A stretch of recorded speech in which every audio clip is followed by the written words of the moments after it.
Alright, so let's get through the rigmarole first before we get into the Miami Dolphins podcast. Remember, guys, this podcast posts every single Wednesday. The first segment we go through all the Dolphins news you need to know about. The second segment we go through, we give you all the AFC East news you need to know about. And the third and final segment of the show, we go through the Miami Dolphins fan Q&A where we answer questions. Now, there's a lot of news, hot off the oven, straight out of the oven, cooking.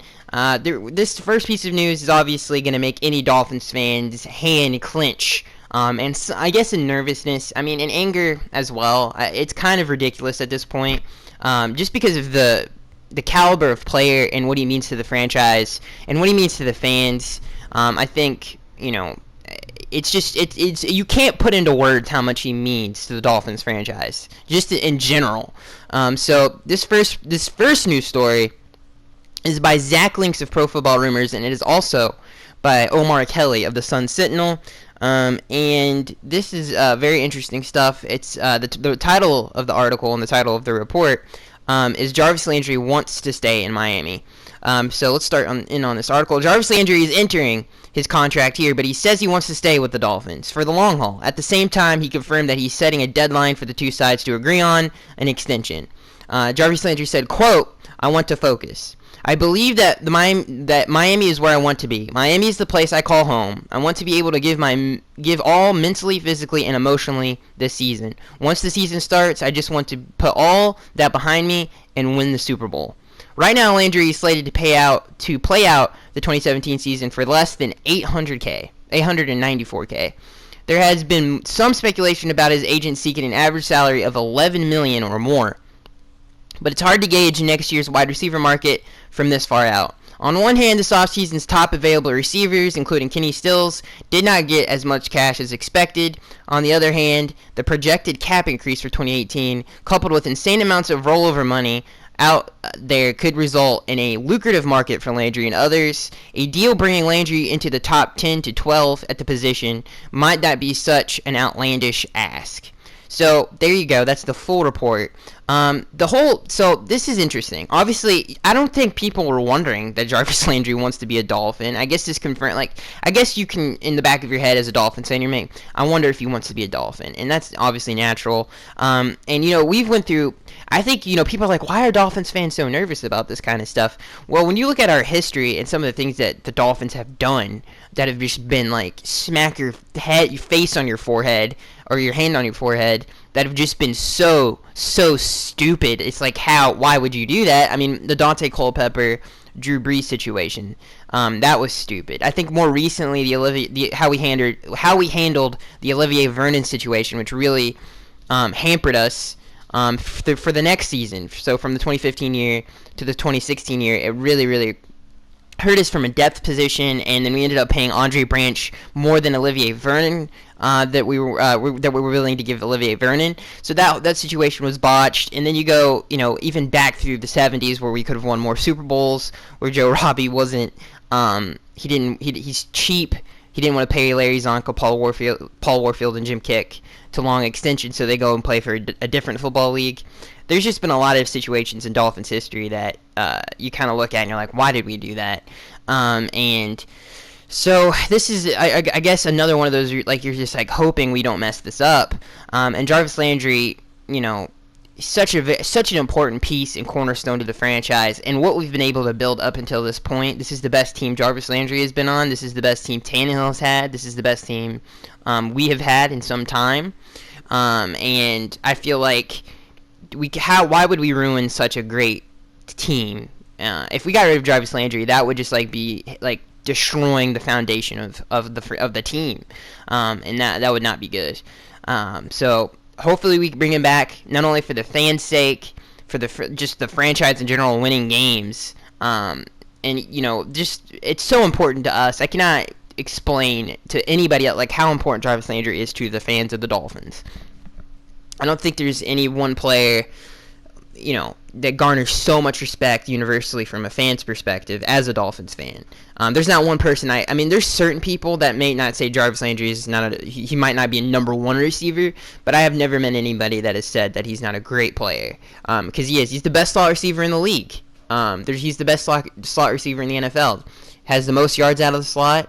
You know, breaking Jerry Rice's record for most catches in the first few years of a wide receiver's career. That's stuff that just doesn't happen. And guess what? He's a Miami Dolphin. And we haven't had somebody like him in a very, very long time. That has been one of the best at his position. The best at his position. So we just can't mess it up, and I hope we don't mess it up, because who knows, like, hopefully this gets done. Obviously, to kind of, explain more on the deadline situation, he wanted a deal done before the season starts. So if the deal is not done before the season starts, then he's not going to talk about the contract for the whole year, because like I said like he said in the quote or in the article, he said, I want to focus on the season. So he doesn't even want to talk about contract extension throughout the regular season, which is understandable. So if we don't get a contract done before training camp, ends, then that's going to be a problem. So yeah, that's where we are with Jarvis Landry, and it sucks. I mean, out of anybody, like, we paid Kenny Stills, like, that we got that. I mean, obviously Kenny was a free agent at the time, and he was being, getting shopped around and stuff. But, like, how are we gonna do that? Fans look at that a certain type of way, and so do players. And Jarvis is a good man, and he's not, one of these prima donna Terrell Owens type people who's gonna rip apart your locker room because he didn't get his contract fast enough. But as a fan, you're like, man, like, come on, man, don't pull this, don't do this. All right, so this next article is, this next topic, I guess it's not really a news report, but it's titled "Make or Break" here for Ryan Tannehill, and it's more of a topic that I wanted to discuss, because I see this a lot with, I guess, the media in general, and then Dolphins fans are guilty of it too. Not a lot of people know about Tannehill and things that he's accomplished in his career, because I think most people hear the outside, just crazy, just regurgitation of things that they think of their opinion on Tannehill. And people just take that and they're like, oh, well, he must be this way, and this must be the way he plays. And I think people hate on Tannehill so much that nobody really talks about the things that Tannehill does well, ever. And I think that's stupid. So I wanted to, talk about some of those things. And I know I've talked about it. People call me Tannehill testicle hugger and all this other stuff, which is, fine. Because I think Tannehill is a franchise quarterback. One of the best quarterbacks we've ever had in this franchise's history. I would put him. I mean, I would actually put him over Chad Pennington, because I don't think Chad Pennington is a Dolphin. I think he's, he didn't spend that much time with us. So I would say Marino 1, Bob Greasy 2, and then Tannehill 3. So some of the things that he does well that not a lot of people know about, people in the organization respect him so much because of the work ethic, because of the dedication and the preparation that he puts into the game of football. His teammates respect him with everything they have. If you watch the Michael Thomas interview on Good Morning Football, and what Michael Thomas said about him is, I think he is and one of the funniest things he said is, he's like, I think he is our franchise quarterback. And he said, I can't believe it took people this long to at least give him that respect. So Michael always had that admiration for Tannehill, and always thought he was a franchise quarterback. And so that's just one side of it, how great. He's a great leader. Not a lot of people know that, but he is. He's probably, even Jarvis Landry, I don't think gets as much respect as a leader that Tannehill does. I'm not joking around. You might think that's, stupid, but I'm serious. It's 100% true. Tannehill is a vocal leader. Jarvis Landry is an emotional leader. Those are two totally different things. And they both lead by example because of the work that they put in day in and day out.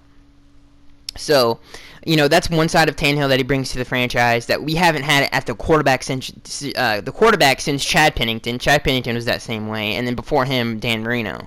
So, it's he doesn't get enough due in terms of how great of a leader he is, and what he does for the franchise from that perspective.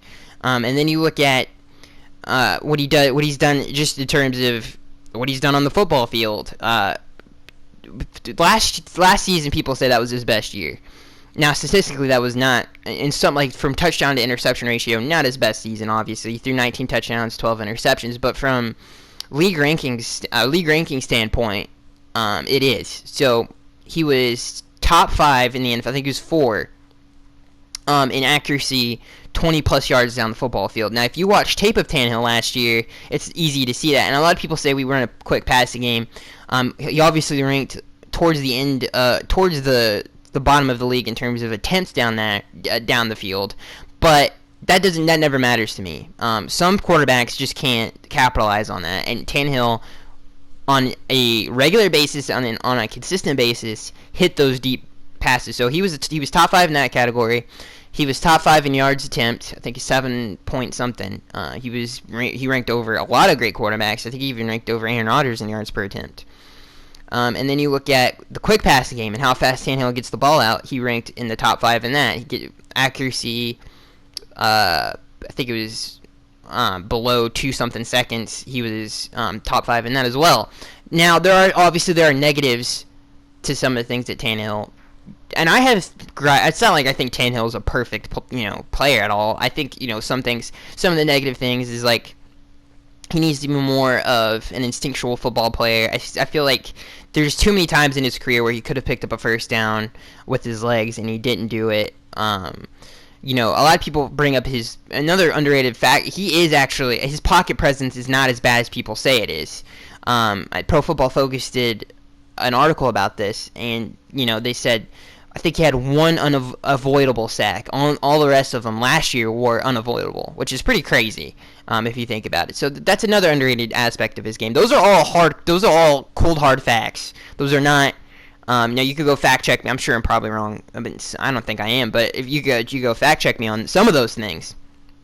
But yeah, I don't think Tannehill gets enough due. Not enough people talk about what Tannehill does great. Everybody always talks about the negative, and I think that has a lot to do with why people look at Tannehill in that way. Everybody always brings up, is this going to be the year that Tannehill breaks out? Well, like, what is your definition of breaking out? The man's thrown for 20-plus touchdowns his whole career, basically, except his rookie season.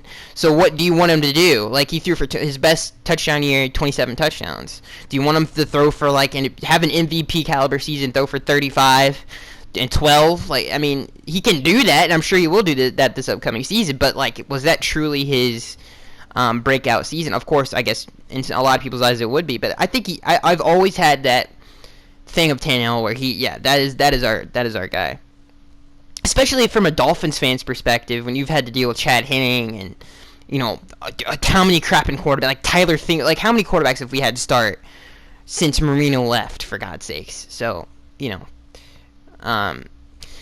moving on from that, I don't think enough people talk about the good things that Tannehill does, and I think that's very important because he does do a lot of good. This is an interesting article that I completely disagree with. James Walker wrote this, and I saw this, and I was like, dude, I gotta talk about this on the podcast. Because I'm not saying it's stupid, because obviously that's his opinion, and I respect people's opinion, especially when people explain their opinion. I hate when people just say things and don't give any substance to it. But obviously James Walker of ESPN, who's the reporter, he's the beat writer for ESPN for the Dolphins, he says, Dolphins offense still has depth problems. And he goes into one position, and if I had to pick any position on the Dolphins offense that had depth issues, it would not be the running back position.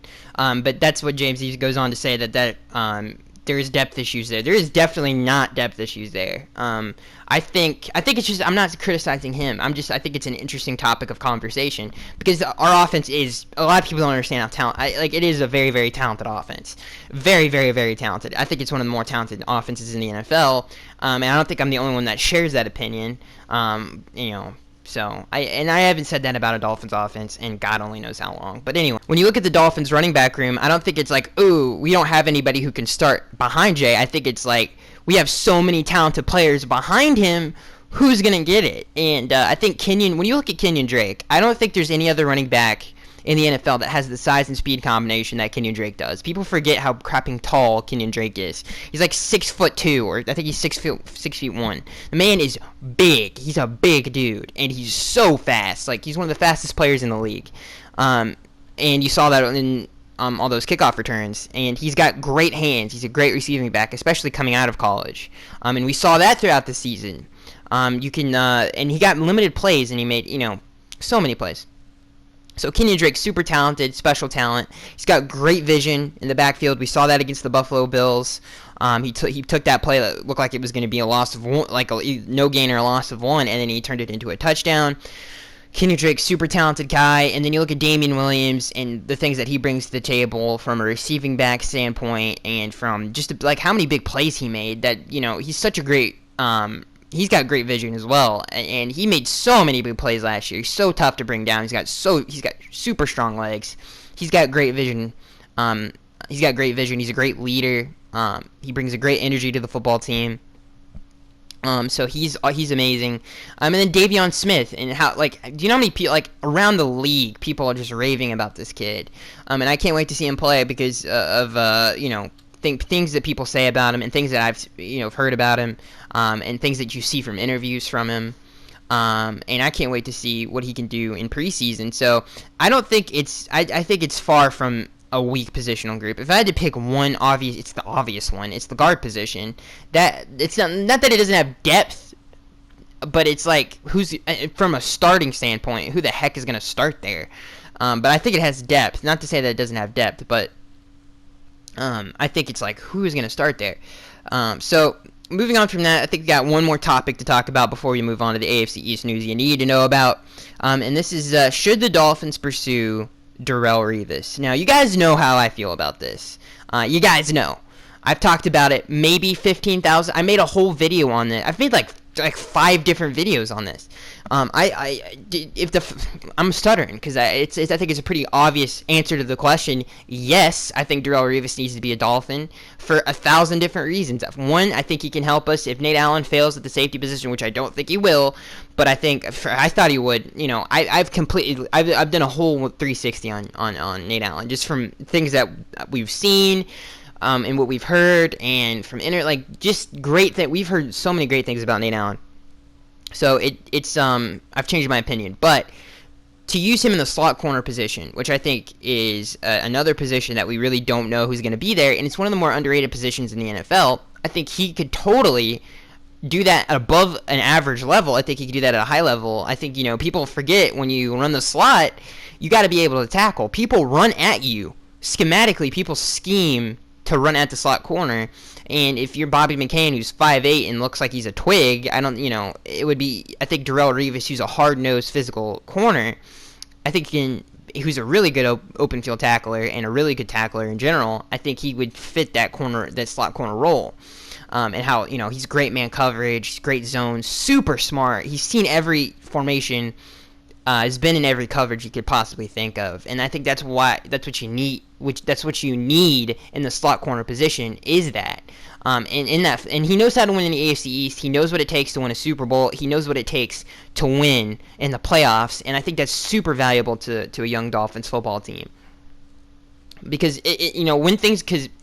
when you lose a game, and I think if you have great veterans, that's where veterans come in. So they're just so very, very important. Is when you have a young football team, sometimes when you lose, they kind of get down on themselves because they don't know how to get themselves out of it. And I think this team knows, obviously, starting 1-4 and then going 10-6, they know how to do that. And I think we have players on the football team that know what it takes to do that. So I'm not saying that we don't have it, but Darrelle Revis brings a great amount of wisdom. So I think he would be perfectly fit as a Miami Dolphin, and it would be funny because he would have played for every AFC East team except the Bills, which is pretty funny.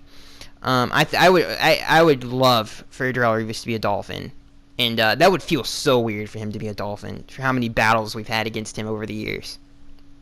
So yeah, that's it. So let's get into the AFC East news you need to know about, and this always takes so long to load. I have no idea why. Let's see here. I'm recording this fairly early in the morning, like at 9. It's almost 10 o'clock now. So if I miss anything, I'll because I think a lot of things are gonna happen here. So if I do miss anything important, I will make sure to do a news update for you guys. Because whatever. As this loads, preseason is. Can you feel it, guys? It is so close. Like, I cannot wait And we're gonna get him. Okay, so let's see here. If there's nothing. I'm looking at the Patriots here, and there's nothing really to talk about unless you guys. I mean, who cares about the Patriots? We hear enough about them from the media anyway. I mean, my God, every topic in the NFL is The Patriots, the Golden State Warriors of the NFL. Let's find some more ways to talk about the Patriots. Hey, do the Patriots who has the best hair on the Patriots? so stupid. Let's see here. Buffalo Bills. Let's look at the Buffalo Bills and see if they got anything going on.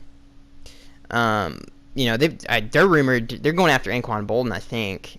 So that's something you guys can. There's some news. Bills linebacker battle, quote, wide open. I just gasped.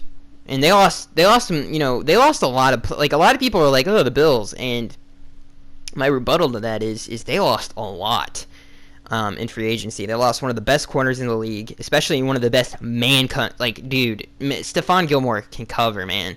And they lost him. They lost Zach Brown, who I think was, you can make an argument that Preston Brown,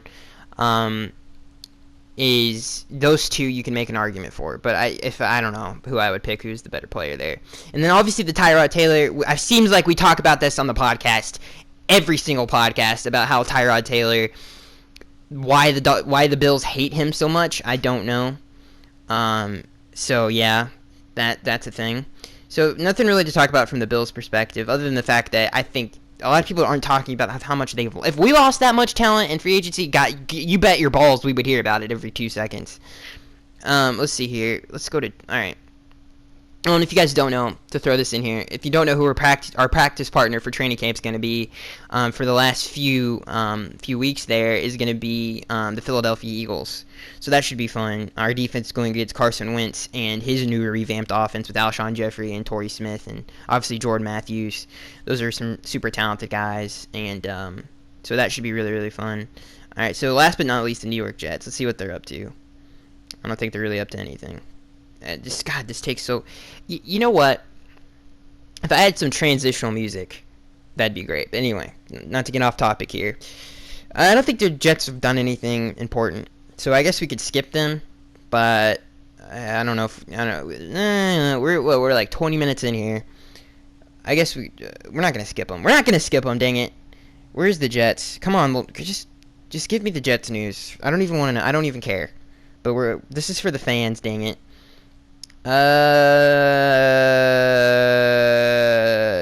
This is a funny title. Josh McCown not assured of the Jets starting job? Question mark? I want him to start the entire season. It really doesn't matter who starts. Christian Hackenberg. God dang it. Bryce Petty. That quarterback room is just, it smells of garbage. Like, you walk into that room and you throw up. You're like, Jesus, what is it? You walk into the Jets building and you're smelling around. You're like, oh my God. Like, it's like it punches you in the gut. Like, it's that kind of smell. It's like that dirty sock smell, guys. You go through your hamper. You haven't washed clothes in a while, and you smell that underwear, and you're like, no, I can't wear that. That's that smell. Let's move on from. Let's get into the Miami Dolphins fan Q&A. Yay! That's the transitional music. Yay! It's just like a bunch of yays. It's just a bunch of yays, guys. That's what this show has come to. So before, I want to say some opening remarks. As before we get into this, I apologize for the biggest dude. I was working on that fan Q&A. Fan Q&As take a while, believe it or not, and it might not seem like it because I love fan Q&A. I love doing it. I love editing it, but it does take a while. And I spent hours on that, and I was like, dude, we got some really good questions, especially the opening question, which is, what Dolphins player would you bring back? And Estevan, which his name is Estevan, asked the question, and I called him E. Steven. Now, I'm just an idiot. I'm not trying to make excuses for myself and say I have bad eyes, which I do, and, sometimes the screen is far away and I can't see it. And I guess you guys' argument against that would be like, but you just said you edited that for hours. How would you miss that? It's just because I'm stupid. Okay? It's just because I'm stupid. I want to apologize to E. Steven. See, I'm doing it again. I want to apologize to Estevan for his name being butchered, probably the worst it's ever been butchered. And Estevan, if you could, has anybody ever called you E. Steven? Because if so, that would be funny. And I want to read this hate comment, and not to just give this guy credit, because I sometimes I see some of these hate comments, and I'm like, they never, like, I hate when YouTubers say this, but they never affect me. It's like, oh, do they really? But they don't. But I thought it was funny. I just think this is a funny comment. It's not a hate comment. It's a funny comment. And so the question was that Estevan asked. He asked, what Dolphins player would you bring back from Dolphins history to help this 2017 Dolphins team? And I said Larry Little. And for obvious reasons, our guard position, it would give us one of the best guards in NFL history in a dominating, like, run-dominant football era, by the way. And he was one of the best at his position. I would consider him to be second to Gene Upshaw. But anyway, the point is, I said Larry Little, and people got upset and said Dan Marino. First of all, just to throw some shade back at you guys, Dan Marino is like the most obvious answer to a question ever. People who don't know football know Dan Marino was a Dolphin, okay? That's how popular Dan Marino is. So get out of my face with that. I wanted to be a little more intelligent and deep with my answer to the question, so I went with Larry Little. Now, how many of you know who crappin' Larry Little is? I guarantee you not. He's the guy who announces our draft picks when everybody leaves the draft room, okay? That's if you guys watch the entire draft to the 7th round, it's a 3-day event. You're a real Dolphins fan, and I am one of those people. And that's not how I know who Larry Little is, but the point is that's Larry Little. That's who that is announcing. He's like, oh, still undefeated. Anyway, the point is, I picked Larry Little. And this guy got mad, Stephon Taylor, and he said, he said some profanity. He said some obscenities here that we're not going to pick. But he said, give Dan the running game, and he would score 50 points a game. You're not wrong. Like everything he said in that comment, he's not wrong. But anyway, I thought I would bring that up because I thought it was funny. Like, people got legitimately upset because I didn't say Marino, which is the obvious answer to the question. I wanted to spice it up a little bit. You know what I'm saying? All right, so let's get into the fan Q&A. And again, I apologize, Estevan, for my brain. And again, I worked so long on that, and I was like, dude, people, they're gonna like it. I was like, you guys are gonna like it, and I uploaded it, and then I can't remember who commented. They're like, dude, are you serious? Are you stupid? And I'm like, what? And I look at it, and I'm like, oh my god. And I go back and look at it, and I'm like, oh my god, I can't believe I did that. Anyway, I thought that was funny, which probably wasn't, but anyway. I'm not a comedian. Don't judge me. This first question comes from No, This Is Patrick. He says, what does Miami have to do to get the media's attention? I really don't care. To be honest with you, No, This is Patrick. I really don't put much thought into that, and I think it's actually, you know what? Consider me the media. Long pause after that one. No, This is Patrick. It says, do you think Phil... I think what we have to do to answer the question, and it's a bunch of crying emojis after you ask that question, is, first of all, who cares? Like, again, who cares? Because why would I want people like, Stephen A. Smith and Skip Bayless and Cole Wright and Nate Burleson to talk about my team when they don't even watch the team? They just things off the top of their head. I don't care. Like, do you know how cringy it is watching somebody talk about our team or anything that they don't know what they're talking about, and how much I just want to punch my TV? So I don't want those people talking about the Dolphins anyway. And to answer what we have to do, I think, again, the thing that they gave us a ton of primetime games this upcoming season. I think we just have to play well in those games, and people be like, oh, we're going to get a bunch of bandwagon fans that I want all of you right now to take note of. Is if we do well, I think we're going to do very, very well this upcoming season. Once we get these bandwagon fans, I need you guys to start like Bruce Lee drop kicking them, because there's nothing more annoying than a bandwagon fan. So this next question comes from No, This Is Patrick. He says, do you think Phil Taylor will be released? If he does get released, I don't think the Dolphins should pay that any mind, just because I think we should stick with the youth movement. And I think we gotta see how Jordan Phillips does. I think if he does bad, he does bad, and if he does bad, I don't know. I don't think it's gonna like punch us in the balls that hard. You know what I mean? So Let's keep going with the questions here. This one comes from Steve. Hopefully, I don't get any of these names wrong. As much as I like him, is it time to move on from Mike Pouncey? How dare you, sir? No, I'm just kidding. I love him too, and he's one of the greatest Dolphins ever. People forget how good Mike Pouncey is. He's an all-pro player, guys. Like, come on now. Mike Pouncey. This is his, like, people say is this Tannehill's. This is Mike's make or break year, and it's not even from a, obviously, it's from a health standpoint. Like, I hate to say it, and I hope if we do move on from him, it's Mike Pouncey just hanging up the towel, because I would hate to cut him and then him go somewhere else. But I hope he retires a Dolphin. So would it be time if he misses a ton of games this season? Yes, I think it would be time, because we just can't rely on him anymore. And that would be devastating to the foundation of our team. That would be another position we would have to fill.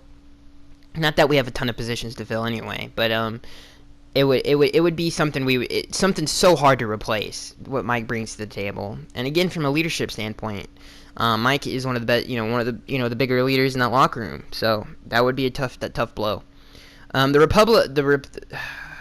gonna call him the Republican. The Republic Finn. There you go. I have bad eyes, guys. I'm serious. The Republic Finn. Like this thing, and I'm bringing this thing all the way up to my face. So this question comes from the Republic Finn. He says, "Do you think this is Ryan's prove it year? You know that the team is going to have, with the team he's going to have and the schedule. Is this Tannehill's prove it year? Yes. We'll put it this way. Yes, I think he's going to prove a lot of people wrong." And I think he's going to do a whole lot, like, he's going to blow a lot of people's minds. And I cannot wait. I'll be like, I told you so, I told you so, I told you so. He always had it. You never believed in him. I told you so. Quote me on this. I told you so. That's how confident I am in this. Lou August says, in your opinion, what, and I'm not saying that to you guys. I'm talking about to other people, non-Dolphins fans. But not to you guys. Lou says, in your opinion, what makes the Dolphins organization and the team we have so special from other teams in the NFL? Okay, so let's go down some history, guys. In the all-time wins list, we are number 4, and I don't think people realize that, but yeah, we're one of the winningest professional sports. Professional football teams in NFL history. We're 4 on that list, and we're one of the proudest. We have one of the richest histories in NFL history. We have people that you could not have NFL, like if we remove Don Shula from NFL history, obviously that just doesn't pan out. This doesn't work. So what the Dolphins franchise means to NFL history is so much. Like if we shot the Jaguars in the face tomorrow, would it really do anything to the NFL if we did that to the Jaguar or the Panthers or the Rams? Maybe the Rams. I guess the Rams it would, but like we mean so much to the franchise or to the NFL as a whole. We're a big part of and what it means to people in Florida and what it means to traditions. Like if you grew up in a family that's a Dolphins family and stuff like that, that means it means so much more than just a football team to you.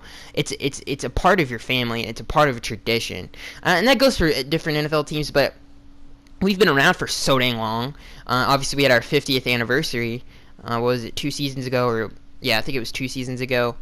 50th. We had our 50th anniversary. So, families have been built around this franchise. So I think that's what makes it so important to the NFL, as it from a history standpoint and from a tradition standpoint. Lou says, what rookies excite you the most? Raekwon McMillan and Charles Harris, and I went into depth on that into the fan Q&A. So again, I think Raekwon is a special linebacker. I think he's going to be a special player, and the same thing with Charles Harris. I can't wait to see those two go do work. And I think for now, pause again. But from what Chris Greer has done so far, he's done a pretty good job as our GM. Brandon. Oh, and I forgot to mention the mistakes thing. I forgot to mention one more mistake that the Dolphins made, picking Jonathan Martin over Bobby Wagner. That's a good one. Brandon says, do you think and again, a lot of draft mistake. Anyway, Brandon just says, do you think Devontae Parker is low-key our best receiver and has showed flashes against good DBs? Brandon. Is he? No, he's not. I mean, he has to prove it first. I can't just say Juice is Juice, get out from all the stuff that you've done. He Devontae from just things that we've heard. We have to see him do it on the football field, and I think he has the talent to be one of the best receivers in the NFL. And I can't wait to see him do it because I think it's gonna happen.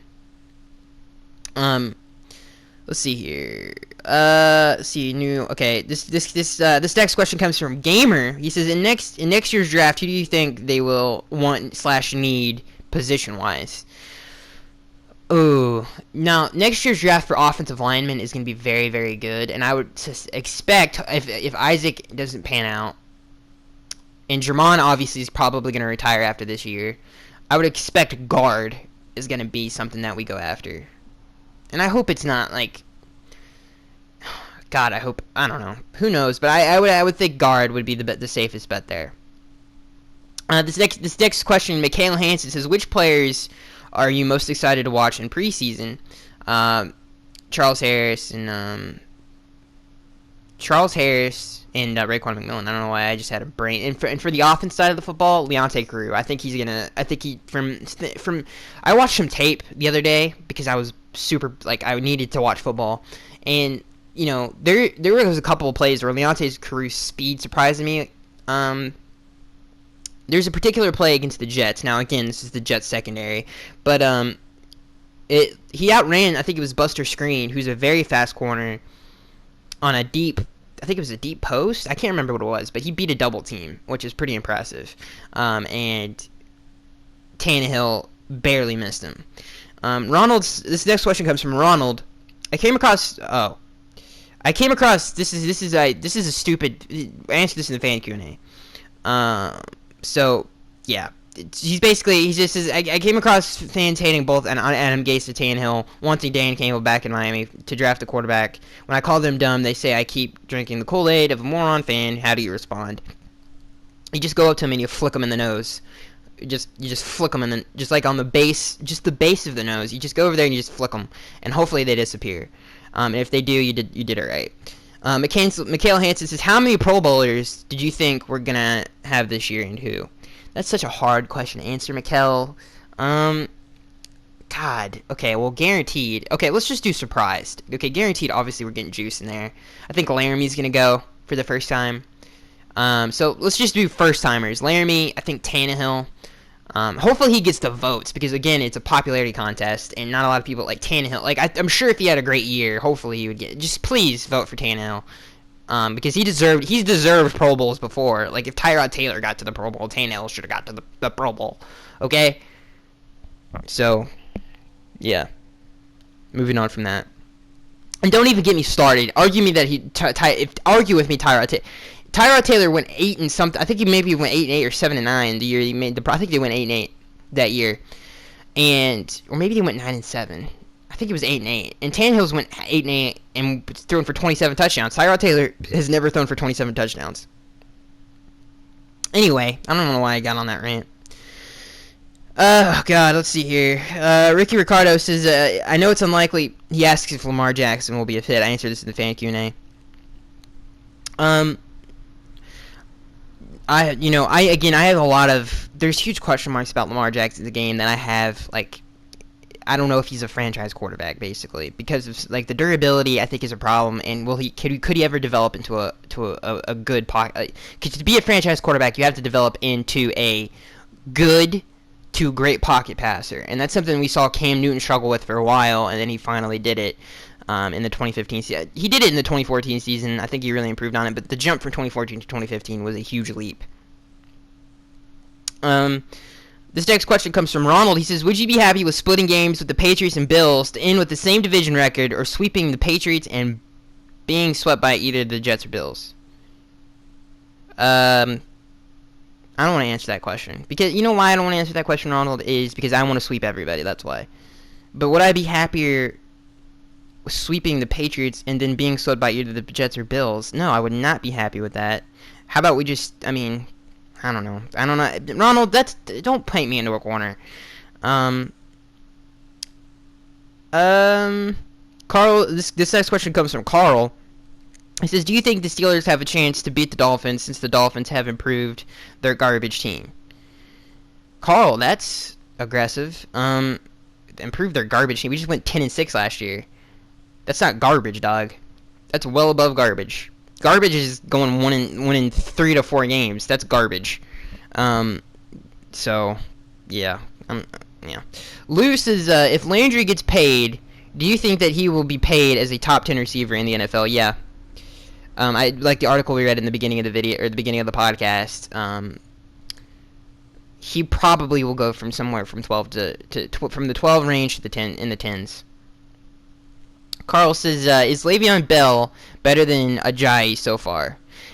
Carl, are you a Steelers fan? You're asking a lot of Steelers related questions. Is Le'Veon Bell better than Ajayi?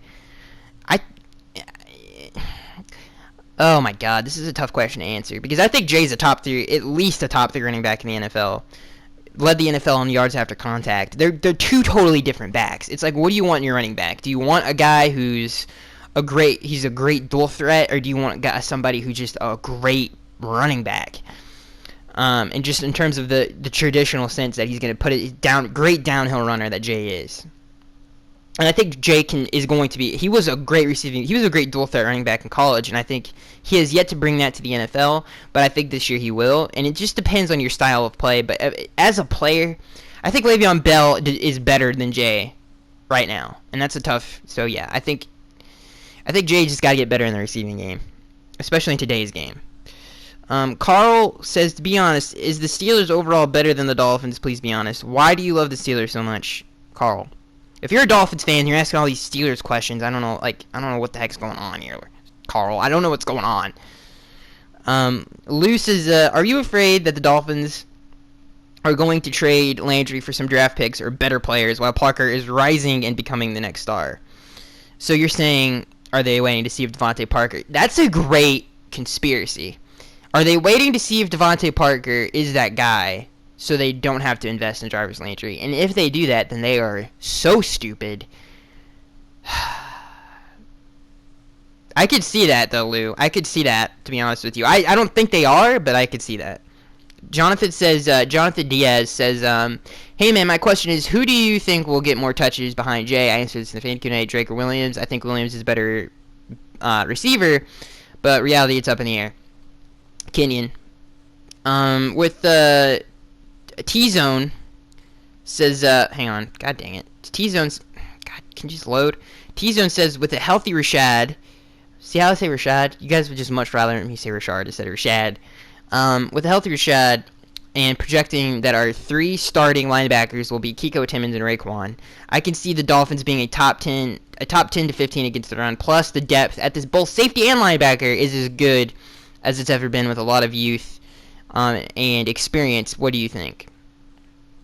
Yeah, I would agree with that. I would agree that of course, we were worse than the NFL on run defense, or second to last. I can't remember the exact stat right now, but jumping from that to 10 to 15, that's a huge change. So if we can do that, I think we have the talent to do it. But to be a top 10 run defense might be asking too much, but to be in the top 15, yeah, I could see that. With the additions of Lawrence, I think he's going to help big time, and hopefully, Jordan Phillips is such a big deal there. And I know a lot of people think, Charles Harris coming out of college, Jonathan Green is a run defender, and I said he was a good run defender because his tackle for loss ratio is off the crap and charts. But, I think he chases the ball too much, Charles, in college he did, but I think he can, that's something, first of all, Charles is the most coachable guy you'll ever meet. I think he'll learn. I don't think that's going to be a problem for him, actually, on the next level. Let's see here. This question comes from Gamer. He says, do you think Miami Dolphins will do good this year? And also, how do you think it will improve or impact them next year? First of all, we did great last year. We went 10-6. How do I think that's going to impact us this year? I think, a lot of people are like, first of all, everybody wants to win the division, and obviously to win the division, that would mean a lot. That would mean we could get a home playoff game, a bye, possibly, maybe. Obviously, that doesn't necessarily mean you get a bye if you win the division. But let's just, you know what I want more than anything, like in the world, and obviously we would have to win the division to do this, but I would so want a Dolphins home playoff game. Like, I want it so bad. But to answer your question, I think we're gonna hopefully get that, dude. If we got that this year, talk about I would cry on camera. So let's see here. What was the question? Okay, so the experience of losing to the Steelers in the playoffs, that was so valuable to the Dolphins because they're such a young team. To use an analogy to this, let's see if I can find a good one. Okay, the Seahawks. The Seahawks, they lost to the Redskins they didn't. So I think was that in the wild card? That may have been in the divisional round. I can't remember, but they lost to the Wait, did they lose to the Redskins? No, I think the Redskins lost to the Seahawks. No, the Seahawks lost to the Falcons. So they did win a playoff game. I think I'm right about that. Yeah, so I think they lost to the Falcons, but that was super valuable to them because nobody on that team had experience in the playoff. Well, some people did, but most of the core players like Cam and Richard and Earl and Bobby, all those players did not have experience in the playoffs. And Russell, so Marshawn obviously did. But that helped that team grow into what it was. I think having that much success, especially under a first-year head coach, helps that team so much. Buy into what Adam Gase is selling, obviously, and then having that experience and wanting to have that feeling in your gut, like, I want to get back there, and I want to, I think that was very super valuable for our team. And then obviously you saw what the Seahawks did the next year, and I think that's super valuable for a young football team to have that experience in the playoffs. All right, what's next? Let's see here. This next question comes from Ronald.